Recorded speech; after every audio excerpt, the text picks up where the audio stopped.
Welcome to Comicstorian's Complete Story Series. Here we take comic books and recap them in a rather interesting way. You see, we break it down to its bare bones story and then we add in some music and voices. All alterations to the panel, text, and images are to prevent copyright problems, and all art is owned by its respective companies. Now, this is an interesting storyline. You see, a little while ago, Marvel did a little event called Secret Wars. In that event, alternate universes were revealed and we got some fun storylines out of them. One of those storylines is a what-if storyline about Spider-Man. What if he stayed married to Mary Jane and they had a child? Well, this story proved so popular that the alternate universe continued on in the normal Marvel comic books, and it is going on right now at the time of this video, and the story's great. So we're gonna start with the beginning of the new storyline since it's not going to be muddled up by Secret Wars. Just be aware that in Secret Wars, that is where this whole thing started. As Peter Parker dodges the attacks of Scorpion, he can't help but feeling like he's forgetting something. And then it finally hits him. Juice boxes! Really, he should start making a list of things to get. As Peter is knocked away, a voice radios in asking if this is a bad time. And Peter tells her, "No, it's fine, what's up?"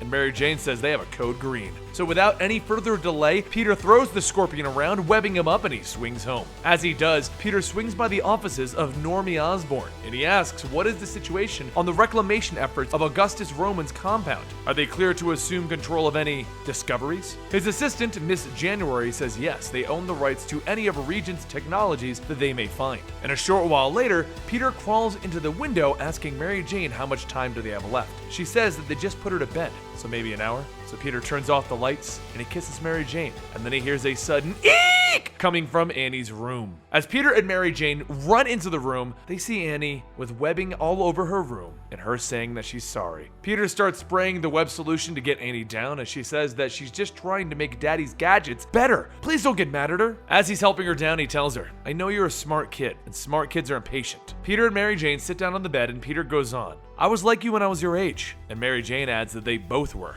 After a few more little sniffles, Annie asks if it means that they are not mad, and Mary Jane says that she wouldn't go that far. The next morning, Peter starts making pancakes for everyone, and he mistakenly flips the pancake a bit too high. Annie quickly jumps onto the table and flips over to catch the pancake before it hits the ground, and Mary Jane says that this is exactly the kind of thing that they talked about. Peter turns to her telling her no spider powers unless you're told to, and Mary Jane tells her, especially at school. Annie asks what about like emergencies where she has to, and Peter then pulls out a small earpiece telling her that's why he made these. This way all of them can be in touch at all times. A little while later, Peter heads over to work at the Bugle to sell his pictures, but after J. Jonah Jameson tells him that they're all crap, he tells Gloria Grant to go ahead and cut Peter a check. As the two of them walk out of Jonah's office, Gloria tells Peter not to feel bad. Jonah has been impossible to work for ever since he quit smoking. But before they can talk anymore, Jonah slams open the door shouting for Peter to head out to the Regent Reclamation site. He needs more pictures of Spider-Man. Peter asks why would, but Jonah points to the TV stating that there's a giant sinkhole and what's left of the tech is falling in. But before Jonah can say any more, Peter bolts from his chair. As he swings to the sinkhole, he tells himself that he's thankful that Jonah doesn't question how he gets so many great pictures of himself as Spider-Man. And that is all thanks to Busby, a drone that follows Peter and takes pictures for him. As Peter swings down into the sinkhole, a giant T-Rex claws its way out roaring. Peter barely dodges the swipe from the T-Rex and he starts to web up its arms, stating that he enjoys a kaiju just as much as the next person, but come on! With the last of his web wrapping around the T-Rex's head, Peter says thankfully, his web has the strength of a carbon titanium alloy nano 2. And then he hears the snap as the webbing breaks. The spider sense goes off and suddenly moloids crawl out of the hole, tackling Peter to the ground. Normally, he would be able to fight this off, but that's when he begins to feel some of his power being tapped, which means she's here.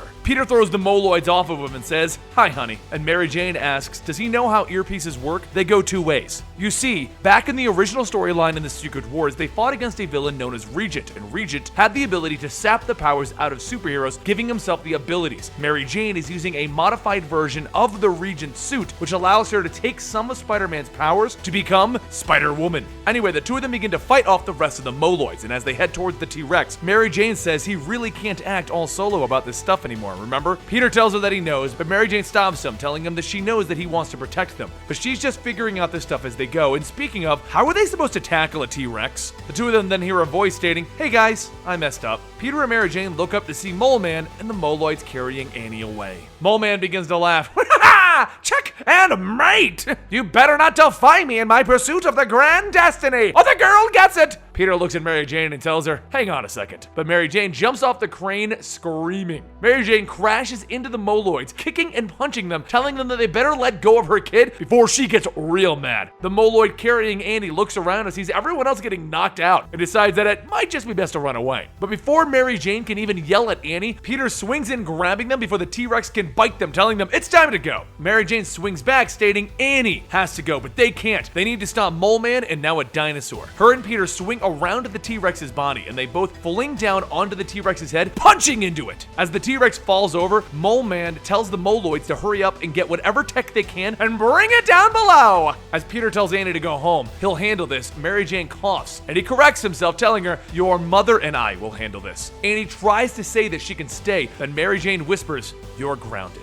While Peter and Mary Jane swing away, Peter asks, how did you do that? And she tells him it's mom power. It's on a whole new level from superpowers. As the two of them land, Peter tells her, speaking of powers, that Regent's suit tech is working a little too well. Mary Jane asks, what does he mean? And Peter explains that he can feel it when the suit is tapping into his power, which normally isn't a problem if they're far apart. Mary Jane asks if there's a problem, why hasn't he said anything about it before? And Peter says that he's not sure if it's a problem yet. The ground begins to rumble, and Peter says his spider sense is, but the ground gives out and the two of them fall into a hole. A little while later, Mary Jane begins to wake up and sees Peter chained in front of her, and Mole Man says, I know who this one is, but who are you? Mary Jane thinks tired, scared, in pain, but rather than saying that, she tells him she is Spinneret, and she's royally pissed. But you know what? We really can't continue the storyline now that Spinneret, that's her actual superhero name, I didn't want to spoil that earlier, and Spider-Man are about to fight Mole Man. We need to wonder, how did Annie even get involved? Why was she being carried away? Well, earlier that morning at school, Annie was in the courtyard for recess when she started to see something.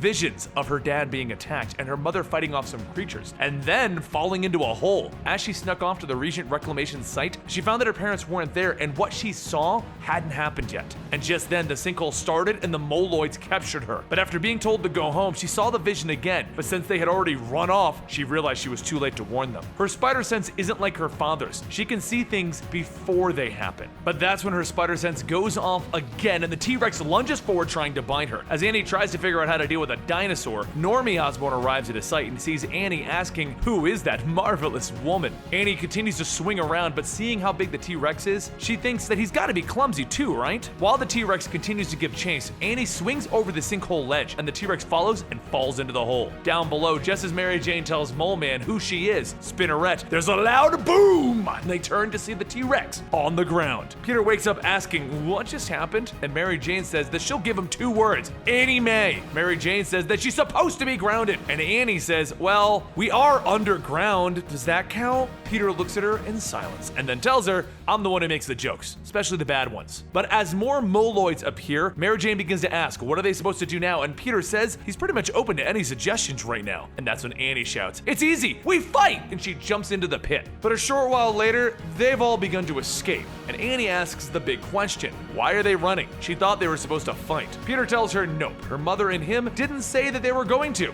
And as a blast shoots past them, Mary Jane says, about that, weren't all of Regent's weapons supposed to have been blown up? And Peter says that that's what he thought, but they should probably just hope that they don't have a thing that taps into other superheroes' powers. Another blast shoots by, this time bigger, hitting several of the Moloids. And Mole Man begins shouting, asking, who's laughing now? Haha, it's me! I'm the one who's laughing! Peter and Mary Jane tell each other that they really should get Annie out of here before something bad happens. And Annie tells them to look out as the 3 of them swing down into a lava pit. Mary Jane shouts that she's got her, and Peter webs up trying to catch Annie, but then hits Mary Jane instead. Mary Jane begins pulling off the webbing, trying to string together several obscenities, but that's when Annie webs up before landing in the pit. Peter tells Mary Jane to watch out, and suddenly the 2 of them begin wrapping their webs together, and they slam into each other. Annie shouts that she found a safe spot, so hurry up and stop fooling around. And while looking at Mary Jane's angry face, Peter says that this probably could have gone better. Meanwhile, topside, Norman begins walking through the site looking for clues as to who that girl from before was. And Miss January asks if he's talking about the woman, and he tells her, no,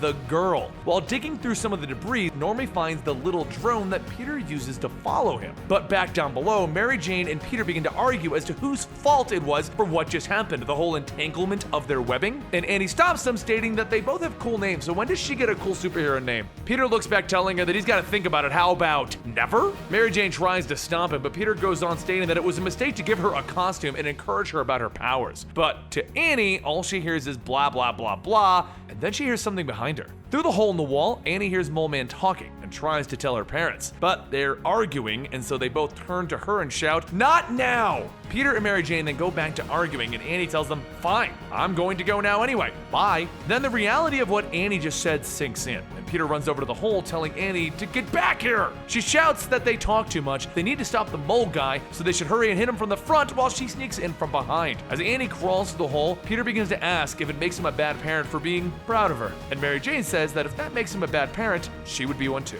Deeper in the caverns, Mole Man looks at a blaster that he's been using from before, and he begins running some tests. As he pushes a button, the cannon blasts into some of the moloids, but rather than just killing them, it absorbs their life energy to convert it into the weapon's energy. He begins firing it, shooting everyone, telling them that they should be honored for their sacrifice, even if it isn't by their own decision. Mole Man then begins yelling at the remaining moloids that it's time for them to take over the surface of the world. But as he asks if anyone has any questions, one of the moloids taps his shoulder and then points to Annie, who's sitting on top of the weapon. She fires the cannon, and while the mole men run for cover, Peter and Mary Jane start taking out the other moloids, and then from the back, Peter shouts that with all things considered, things are turning out pretty good. Mole Man runs back over to the cannon and tells Annie that that is enough, and he gets ready to hit her with his staff, but as the staff rises, it's plucked from his hands, and he turns back to ask Peter, "Can we work this out?" Peter cracks his knuckles, telling him, "Nah, we're good." And then Mole Man is knocked around the cave. Once the fight is over, the three head topside and watches the police take the Regent tech, and Peter says that little Normie isn't going to be happy about this. Mary Jane says that she knows it's a terrible thing to say, but that kid gives her the creeps. Annie says that she thinks he's kind of cute. Peter tells her that he's an Osborn. Cute isn't in their family. Mary Jane then says, speaking of family, it seems Annie has more than just spider powers. She also has a fashion sense, so it's probably time to let her in. Peter sighs, telling her, "Welcome to the team, Spiderling." And as the family swings away, Annie begins to ask, "How about Spider-Girl?" "No." "Kid Spider?" "No." "Spinster?" "Nope." "But I like Spider-Girl." "Already taken." Now, for those of you guys who don't know, this is a pretty cool story. I actually am so far really enjoying this, and Dan Slott has gone on a series of rants basically claiming that this will never be in the main timeline ever. So if you want to see a married Peter Parker to Mary Jane, you have to read this book to support it. You definitely do. And it's a good book, and I'm enjoying it, and you should too. But what do you guys think down below? Do you like the whole family aspect of Peter Parker, Mary Jane, and Annie Mae? Also, don't forget, you can subscribe to this channel to keep up to date on your favorite comic books, and you can follow me on Twitter and Instagram because that's where I am and we can talk about things. Thanks again, and I'll see you next time right here.